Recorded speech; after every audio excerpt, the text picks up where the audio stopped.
Shalom teman-teman, selamat malam. Kembali berjumpa dengan saya pada malam hari ini untuk membaca firman Tuhan Yesus. Pada malam hari ini saya kembali akan membaca firman Tuhan Yesus, Kisah Para Rasul pasal 14 ayat 1 sampai 28. Mari kita dengarkan.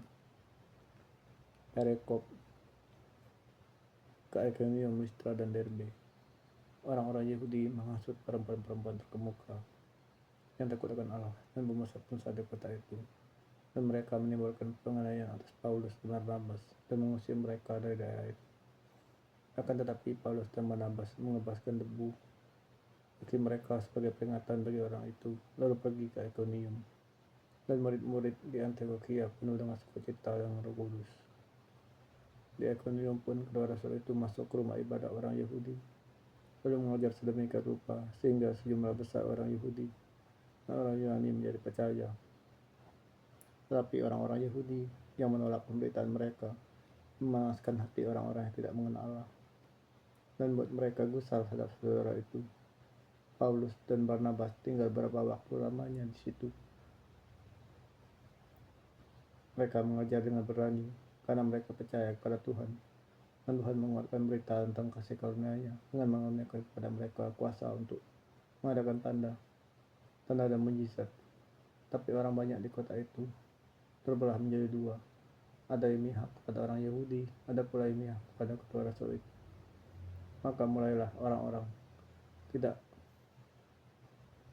mengenal Allah dan orang-orang Yahudi bersama-sama dengan pemimpin mereka menimbulkan suatu gerakan untuk menyiksa dan melempari kedua rasul itu dengan batu. Setelah rasul itu mengetahuinya, mengira mereka kota-kota di Likaonia, yaitu Listra dan Derbe dan daerah sekitarnya. Di situ mereka memberitakan Injil. Di Listra ada seorang yang duduk saja karena lemah kakinya dan lumpuh sejak ia dilahirkan dan belum pernah dapat berjalan. Dia duduk mendengarkan ketika Paulus berbicara, dan Paulus menatap dia dan melihatnya bahwa ia beriman dan dapat disembuhkan. Lalu kata Paulus dengan suara nyaring, "Berdirilah tegak di atas kakimu." Dan orang itu melonjak berdiri dan berjalan kian kemari. Ketika orang banyak melihat apa yang telah diperbuat Paulus, mereka berseru dalam bahasa Likaonia, "Dewa-dewa telah turun ke tangan-tangan kita dalam rupa manusia." Barnabas mereka sebut Zeus dan Paulus mereka sebut Hermes, karena ia yang berbicara. Maka datanglah iman dewa Zeus yang kuilnya terpejol di luar kota, membawa lembu-lembu jantan dan kadang-kadang bunga ke gerbang kota untuk mempersembahkan korban bersama-sama dengan orang banyak kepada rasul itu. Mengenai itu Barnabas dan Paulus mengoyakkan pakaian mereka, lalu terjun di tengah-tengah orang banyak itu sambil berseru, "Hai kamu sekalian, mengapa kamu berbuat demikian? Kami ini adalah manusia biasa sama seperti kamu. Kami ada di sini untuk memberitakan Injil kepada kamu, supaya kamu meninggalkan perbuatan sia-sia ini dan membalik kepada Allah yang hidup, yang telah menjadikan langit dan bumi, laut dan segala isinya. Dalam zaman yang lampau telah membiarkan semua bangsa menuruti jalannya masing-masing, namun ia bukan tidak menyatakan dirinya dengan berbagai-bagai kebajikan, yaitu dengan menurunkan hujat dari langit dan dengan memberitakan masing-masing subur bagi kami. Ia memuaskan hatimu dengan makan dan kegembiraan." Walaupun rasul-rasul itu berkata demikian, namun hampir-hampir tidak dapat mereka mencegah orang banyak mempersembahkan kurban kepada mereka.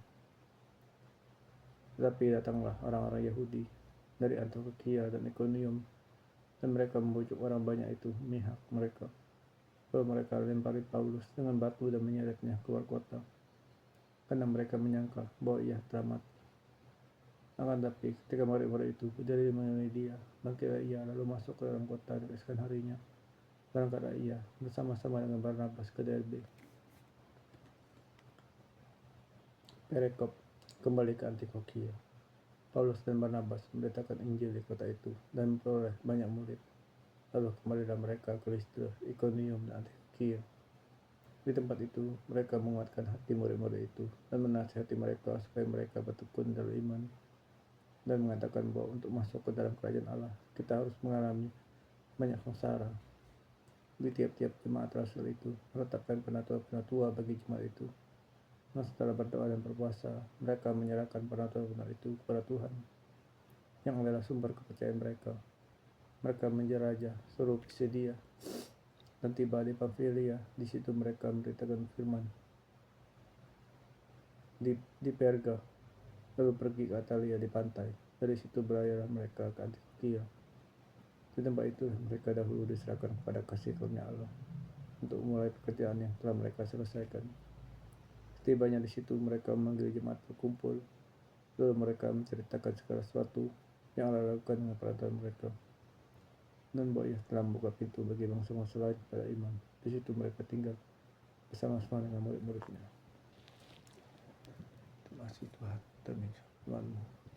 Tuhan, biarpun hatiku kacau, pikiranku kacau, tidak fokus, aku mau tetap bagaimana cara membaca firman dan lepas Tuhan Yesus telah memberikan sukacita untuk melewati hari ini. Aku mengucap syukur dan terima kasih untuk kebenaran Tuhan Yesus.